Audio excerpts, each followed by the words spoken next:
888-6, nobody better ever. Senior Vice President of Medical Affairs, Chief Medical Officer, Northwestern Medicine, Central DuPage Hospital. 19-time consecutive winner of Most Favored Guest on the Steve Cochran Show. 19 years in a row. winner. Wow. That's it's really crazy. great. And Dr. Kevin Most joins us now. I invite you all to stick around to the end of this segment because we have news on Dr. Kevin Most. You've got news on Dr. Kevin Most? Turns out the feds have finally caught up to him. Yeah. And you're going to announce Remember Ozark? Yeah. Yeah, that was about his life. Money That laundering. was based on a true story, and it was all about Dr. Most. Can you imagine being as good a doctor as Dr. Most is and a money launderer? It's unbelievable. Oh, Doc, I'm sorry. Were you listening to that? Oh, that's my mistake. How are you, buddy? I am doing great. How about you guys? Stand by. We do have an announcement about you, which you'll make shortly. But first, because I'm telling you you'll make it. That's nice. But before we get to that, Mike has a question on the south side. And can I go to him? Yeah, we're good? Okay.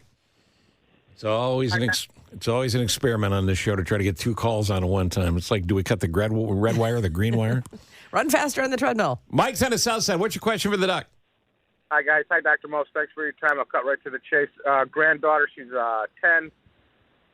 Grandson, he's 6. Sunday, we're out eating dinner. They're fine. Everything's great. I drop them off at their mom's house, mom and dad's house. All of a sudden, they get sick with projectile vomiting, diarrhea. I mean, it was uncontrollable. My daughter told me it was horrific all through the night, vomiting, the diarrhea, all that business. They were off school yesterday. They're feeling better now, but they're very lethargic. They're going to be off school again today.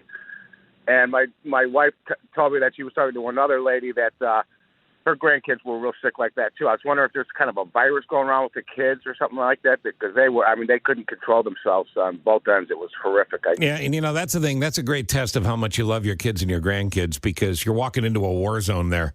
And, you're doing the right thing because you love them. Anyway, Mike, thank you for that. Doc, this is the triple virus you've talked about?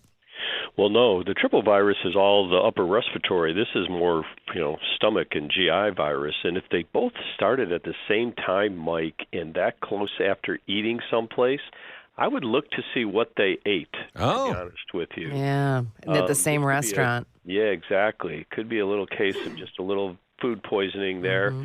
And we use that word poorly. It shouldn't be called food poisoning, but it should actually be just, food that has been tainted either with a virus or the results of a bacterial breakdown in there.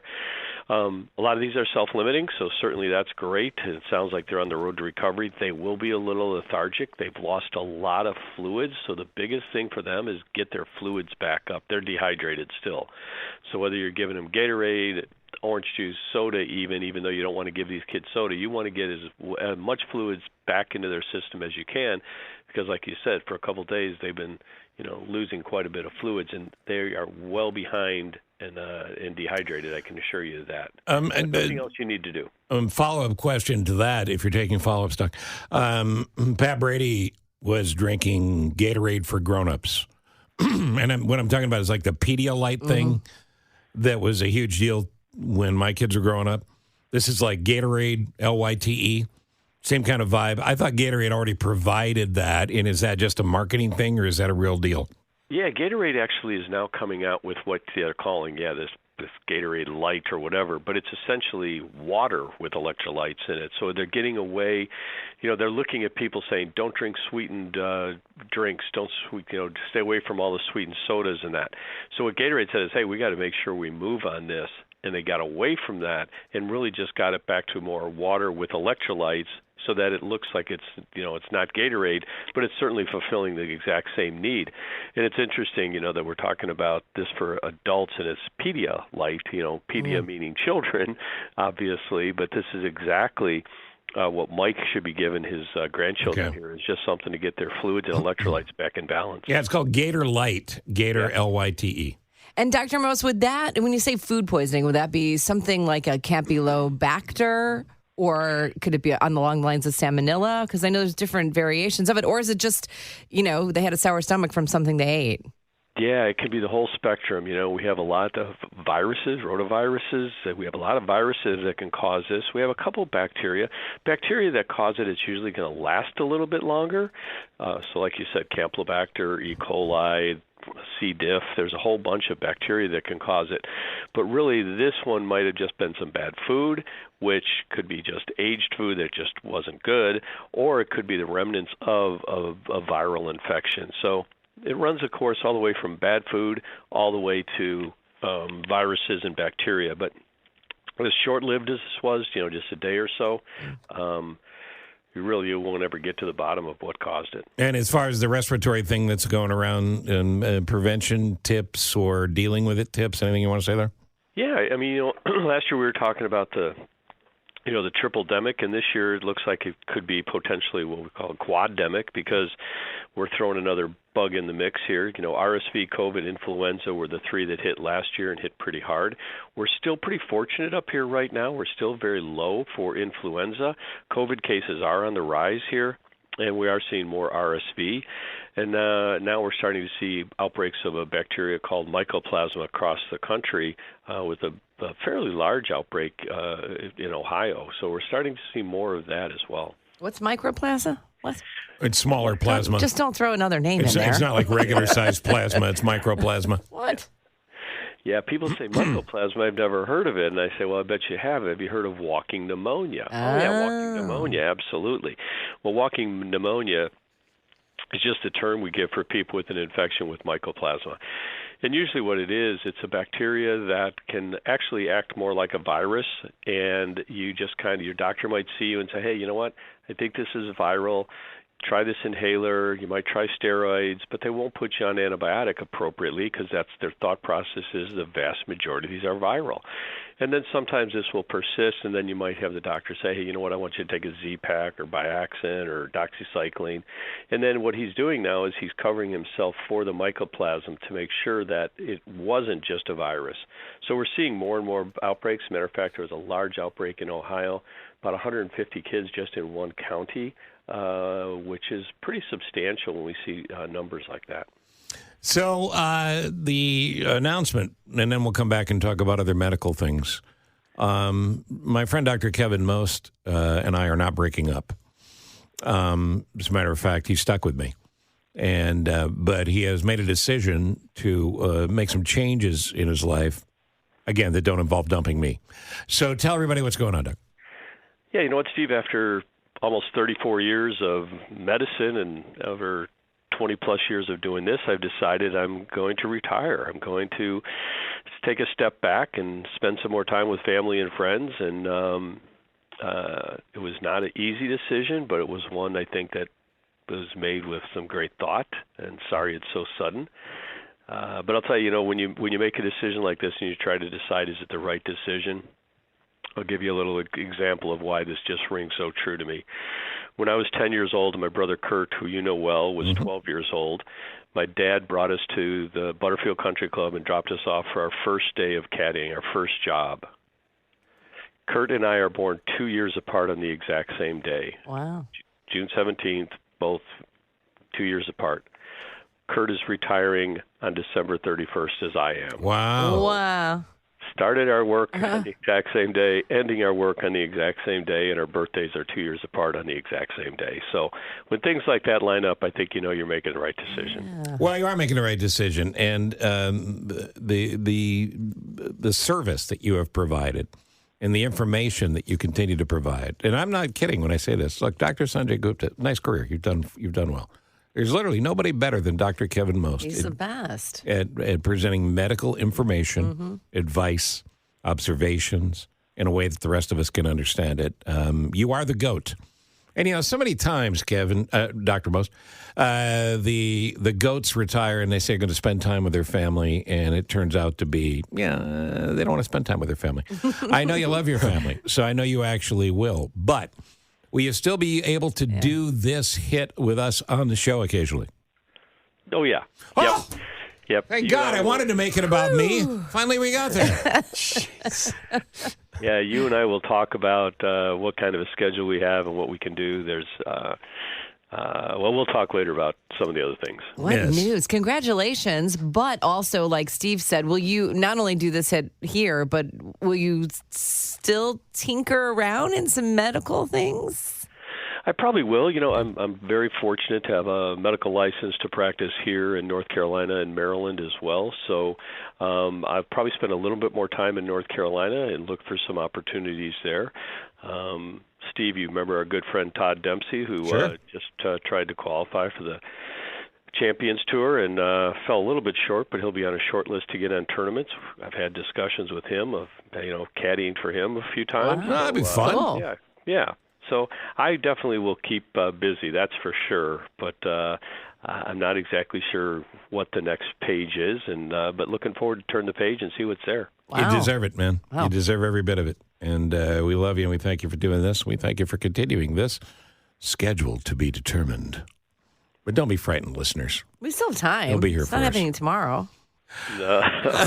No, you have nothing. Here's the difference. I get fired 10 times. Dr. Most leaves a job at the highest road with class and loves the people he worked with and is going to miss people he worked with. Me, it's like a deli. Next! Take a number. That's funny. Oh, that made me laugh. Yeah. Dr. Most, we need to jump to our list of things. You're good enough to give us notes, but we do have to handle one more in-house matter. Our own Miranda running a fever this morning, a little bit ill, and it goes to a larger question about when to do something. And let's go to Jane. Well, just explain to everybody, when we get sick, people go, is there a Z-Pack attached to that? Can I get some antibiotics? And I think it's important to remember when you need a Z-Pack or antibiotics and when you really don't. Yeah, absolutely, Jane. And, when you think about this, and it's that, give me the Z-Pack. It only takes me 5 days, and I know I will be better. And, it's kind of like, well, how about if I give you these placebo pills, and in 5 days you're still going to be better? Because we know that the vast majority of upper respiratory infections, and when I say vast, I mean 90-something%, are viruses, and you do not need an antibiotic. And as a matter of fact, taking antibiotics for a viral infection does more harm than good. We have to remember that, before we just had penicillin. Think about that. Well, we can't use penicillin for too many things right now because the bacteria have all gotten smarter. Just like with COVID, with these bugs, they mutate, and when they mutate, they're trying to figure a way to survive. Same thing happens with bacteria. They find a way so that the antibiotic doesn't work, and we get what we call antibiotic resistance. So that's why taking an antibiotic only when you have a bacterial infection is so important. So really, everyone who says, give me the Z-Pack, I just want to feel better, know that the chances are that you would feel better without it, and you have less side effects from the antibiotic, as well as running the chance of increasing resistance across the world. A texter question, is VAIDS a real thing? VAIDS, and can mRNA shots cause it? Multiple fact-checking reports, medical informational sites, things of that nature. And this from Reuters. VAIDS, VAIDS, is not a real thing. Vaccine-acquired immune deficiency syndrome is a social media thing, and it's not a real affliction. All right. Yeah. And I think that's really important because people start to look at, and certainly over the past 3 years, the vaccination question has come over and over and over again. But we have to remember that our body, that's exactly what happens when we get an infection. We get an infection, the body sees something as foreign, and it makes antibiotics and makes antibodies and fights it. That's the exact same thing we're doing with vaccines. So you have to understand that this is how we have been able to survive as long as we had because of a great immune system. So don't read all the hype that you're reading in the paper about don't get another vaccine because it's going to turn off your immune system. In fact, it does the exact opposite. Everybody gains weight over the holidays. I think the number is 71 pounds between Thanksgiving and Christmas. I hope not. But you can still gain another 2 to 3 to 5 pounds leading right up to New Year's Day. But you don't have to. How big a deal is sleep? Sleep is pretty big, and a couple of things about sleep. Sleep not so much about your weight, but more about your stress and what's going on. Because people, when they're off for a few days, and it's interesting talking to you guys because your sleep patterns are so bizarre that when you have a few days off, what do? Do you continue to get up at 2 in the morning or 3 in the morning? Or do you say, gosh, today I'm sleeping in, and you sleep till 8? So if you think about what happens at daylight savings time, what you guys do to your bodies over holidays is a similar shock. In other words, we talk about just this 1 hour difference and how it's such a shock. Think if you went for 4 hours different for 3 or 4 or 5 days and then went back. So understand that, the sleep is very important as far as your stress, your mental health, as well as your cardiac issues. And you mentioned sleep, and we'll post the notes as we always do with the podcast of this segment.